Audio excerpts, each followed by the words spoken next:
This is an explanation of the vocabulary that we get for Chapter 2. The first phrase, wakarimasu ka? That's, if it ends in ka, that's always a question. This is just a verb, wakarimasu, it means understand. All the verbs that we'll learn this year will end in mas, if they are just a basic verb. So the answer to that is either hai, wakarimasu, or iie, wakarimasen. This is how you make a verb negative.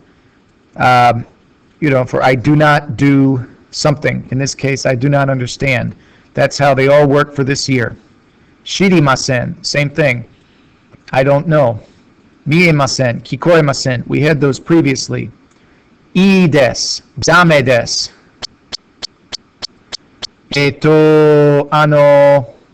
This is a little complicated here. So the subject is followed by a particle wa. In this case, tree wa. Nihongo de. This section here just means in Japanese. Tree wa, about tree, or in regards to tree. Nihongo de, in Japanese. Nan to iimasu ka.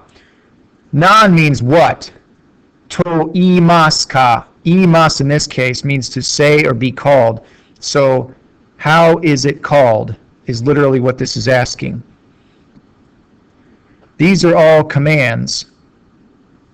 They always end in the letter te, as you can see before kudasai. Kudasai just means please. If you said kaite, you're just asking someone, or you're telling someone write without saying please. Kudasai just makes it nicer. Kaite kudasai, yonde kudasai, mite kudasai, kiite kudasai, suwatte kudasai, tatte kudasai. These two have a small tsu between the wa and the te.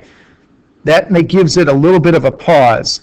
So if it didn't have it, it would sound like suwate kudasai.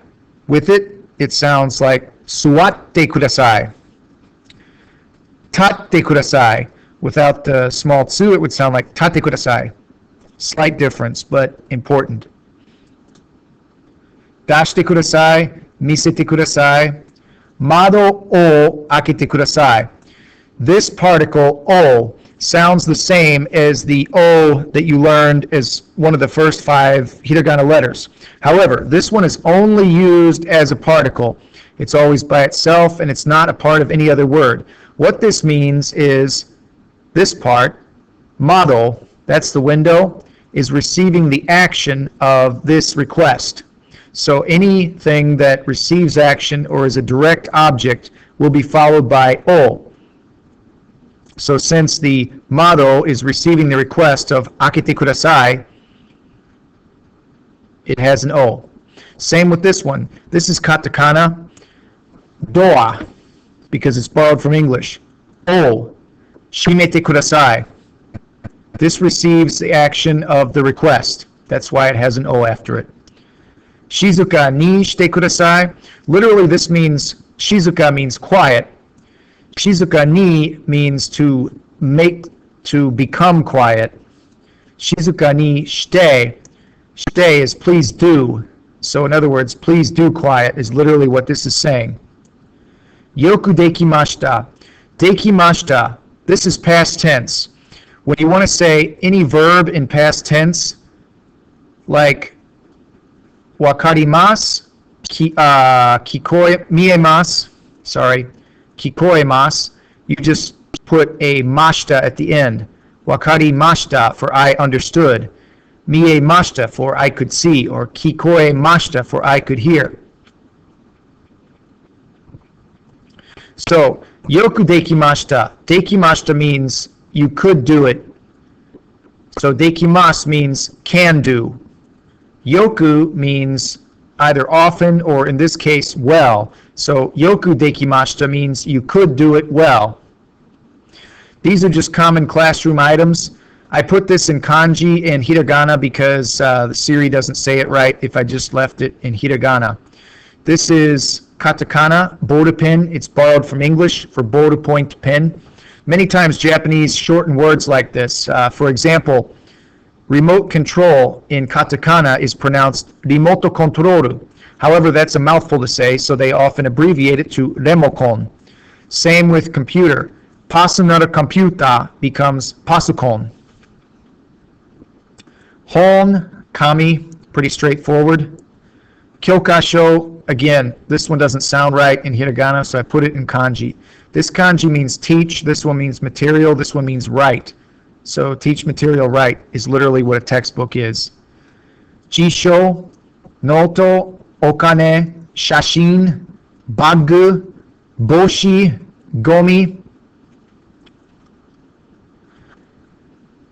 These are words that are used as part of the new grammar for this chapter. Kono, sono, ano.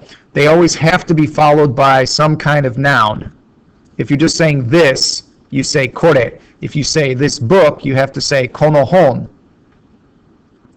Anata means you. However, Japanese rarely use it, especially when talking to a boss or some kind of superior. In English, we want to say, when someone asks us how we are, fine, thank you, and you. However, in Japanese, if you were asked, o genki desu ka, and you replied, hai genki desu, it would be rude to say anata wa. You could say person's name wa, or you could just ask, o genki desu ka. That's also acceptable. Watashi no, as explained before, the no gives it possession, so that's why it means mine. Anata no means yours. Poko, soko, asoko. This follows that same pattern of ko if it's close to the speaker, so if it's close to the listener, and a if it's close to neither the speaker nor the listener. This just refers to a place, like right here, next to me, there, next to you, and then over there, far away from both of us. Tishu, that's borrowed from English. Shukudai, homework. Shiken, kind of sounds like skin. So I guess if you're having a skin test, you could remember it with shiken. Chocoreto, ame. These are both round or irregular objects. We're going to learn how to count those in this chapter. O kudasai. You can say that for any of these particular things. Ame o kudasai. Again, there's an O because the object that you insert will be the direct object of the request. Chocoreto o kudasai. Shiken o kudasai. Although you probably wouldn't ask for that too often. Tissue o kudasai.